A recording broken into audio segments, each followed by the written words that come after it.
Where I came from, I thought that we were, and I still believe that at the bottom of my heart, a relational people. We have the right to self-government, to self-determination of land. And the people that are here are going to go back and continue the struggle. This is not an end, it's only a beginning. Possibly could. The fact is that to think that there is a segment of our population, the youngest and the fastest growing, that is living a quality of life substantially less, receiving less funding for education, for healthcare, for welfare, that's just wrong. It's morally wrong. And it's I mean, Metis, as far as I know my Metis family, we live off the land.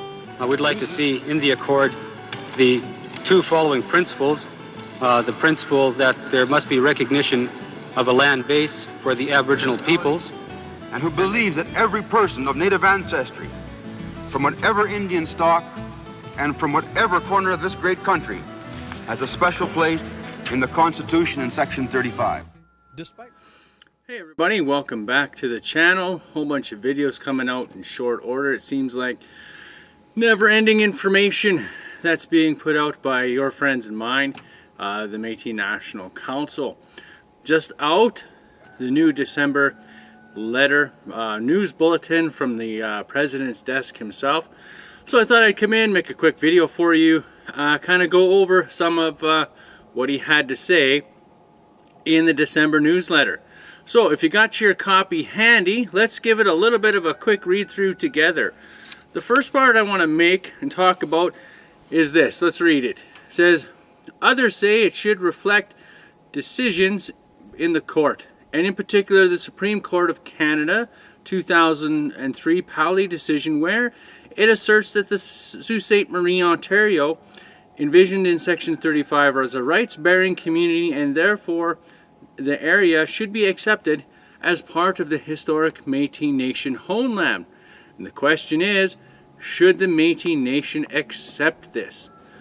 Well, what's interesting is since 2003, when the Powley case came into effect, so for the last 15 years or so, it has been, as you will, the gold standard by which every Métis community has been judged. Here in Alberta, if you are a rights-bearing community, it really is synonymous with passing the Powley test. So to say, should this be now the benchmark 15 years later, should we accept this as a benchmark decision anymore, of determining Métis communities? And that is an interesting question. What a change in perspective 15 years has brought. For the last 15 years, unequivocally, Powley has been taunted as the gold standard for establishing historic Métis communities. So now, is it really a gold standard anymore? So let's keep reading. What about the Alberta court case, which found in 2013 that southern Alberta was not part of the Métis homeland prior to the effective control date, which was placed in 1874, and in particular that prior to 1870, southern Alberta was not at the time part of the traditional Métis territory. The question is, does this mean that southern Alberta should not be included in the Métis Nation homeland map? And a shout out to our Blackfoot brethren. I'm sure the Blackfoot Confederacy would support this position. So this is an interesting point that they bring up. Should this decision in Alberta show that prior to effective control of the government, there was no historic Métis community there? That's essentially what the court case was about. The Blackfoot Confederacy, I know, has been quite vocal on my social media saying that there was no historic Métis community there. I see, historically we can look through the records and you'll see that after the treaty was signed, Métis people settled there, for sure. Métis people were back and forth with the Blackfoot over control and the buffalo hunt, especially as the buffalo were diminishing. That's exactly what happened though. So what determines then if it's not going to be Powley? Here's the question. If it's not Powley now, that's the gold standard. And it's not the court then that says if you lose, it's not the standard. So in one regards, I would say the court is very fond of denying historic Métis communities. So we can't look to that as saying, well, if they say no, then obviously not. Because we see all the time in Quebec, given the nationalistic agenda there of the Quebec for their sovereigntists, they want no other sovereignty over the land but their own. So continually deny First Nations and Métis people their day in court and their claims. I mean, Quebec, like BC, is another province with 0 treaties signed, 0 traditional acknowledgements, really. You think BC bad, Quebec's even worse, of creating that feeling of, French nationalists. Leads right into the next question. A further question is, what year or time frame should be adopted to demark the traditional territory of the Métis national homeland? Due to the highly mobile nature of the Métis, the date selected should have to have a significant impact, could have a significant impact on the homeland geography. While it may take more research to accurately demark the boundaries of the Métis Nation, enough research, publications, studies, and common sense have enabled the current decision to be made. Previous maps which showed the economic history of the Métis Nation, cart trails, script commission have been instructive and helped inform the foundation of this new territorial map. So I think it's very interesting that they bring this about to say that, it's not about a court case. It's not whether you're winning in court. It's not whether you're losing in court. It's where history takes us. It's where common sense takes us. And then they start to float around this idea of, well, what is an appropriate time frame to delineate and demark the Métis homeland map? And I think that's really interesting. Is it the fact that Métis people were in conflict with the Blackfoot Confederacy? There's wagon trails that went to Blackfoot territory. Does that make it part of the Métis national homeland? Is it the fact that after the treaty was signed with the Blackfoot Confederacy that Métis people settled there after the treaty signing, that makes it part of the Métis national homeland? When you take Powley and you throw it out, so that the court can't tell us now, can't say no to us, and it can't say yes to us.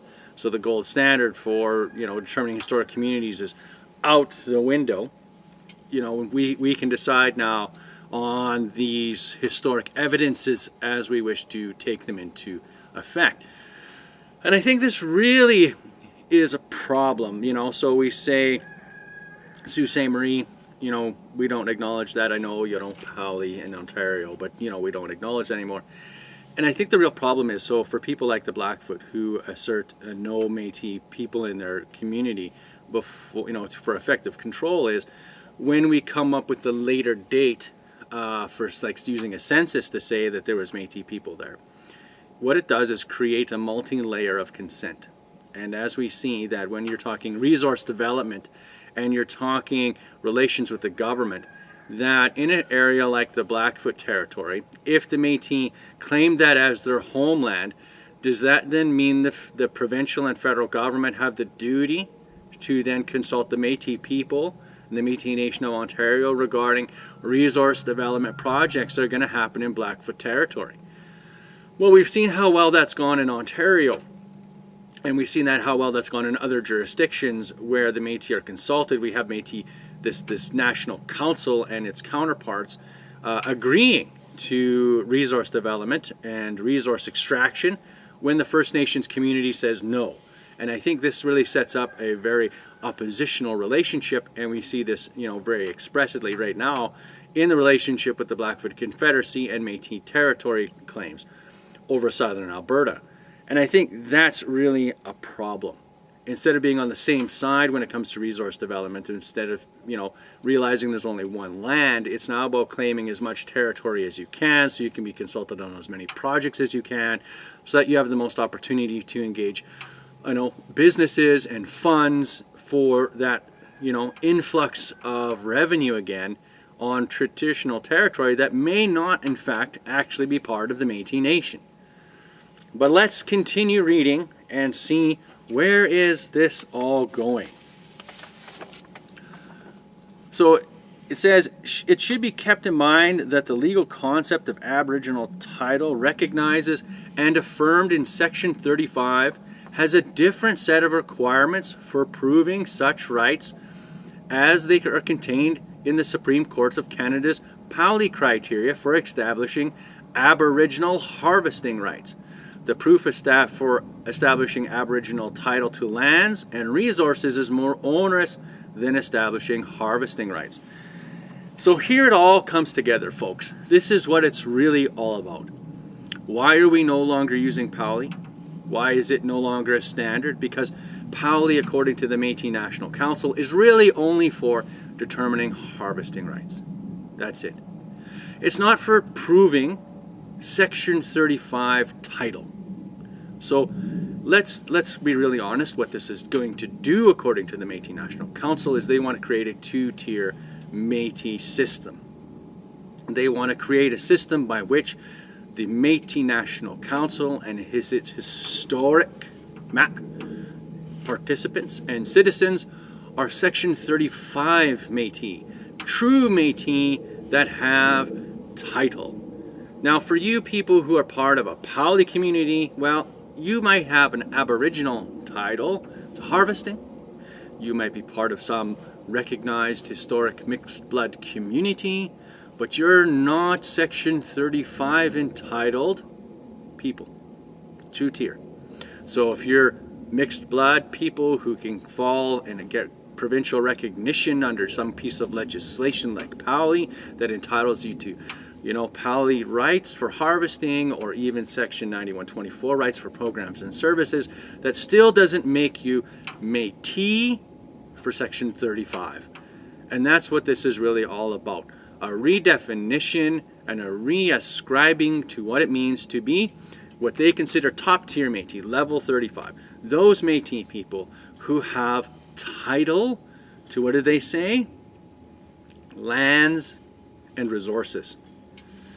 That is what this game is all about. That is what this whole map, this is what this whole definition is all moving to. That's how they are now going to take Pauli and throw it out as a gold standard benchmark in our Crown relationships as Métis. And they're going to pick and choose what they want to see as part of that definition for the Métis national homeland. It is about where they claim their time frame for claiming it, their ability to determine for, in the case of Section 35, for land and resources. That's what this is about. This is no longer about historic Métis communities, how we historically lived, where we historically lived. It has nothing to do with hunting or harvesting rights. It has nothing to do with our traditional way of life, but only has to do with an acquisition of land and the ability to make resource deals by the Métis National Council. So there is my little review of this month's message from the president. I hope you enjoyed the video. Hit the like button, subscribe, and please share. And until next time, keep it real.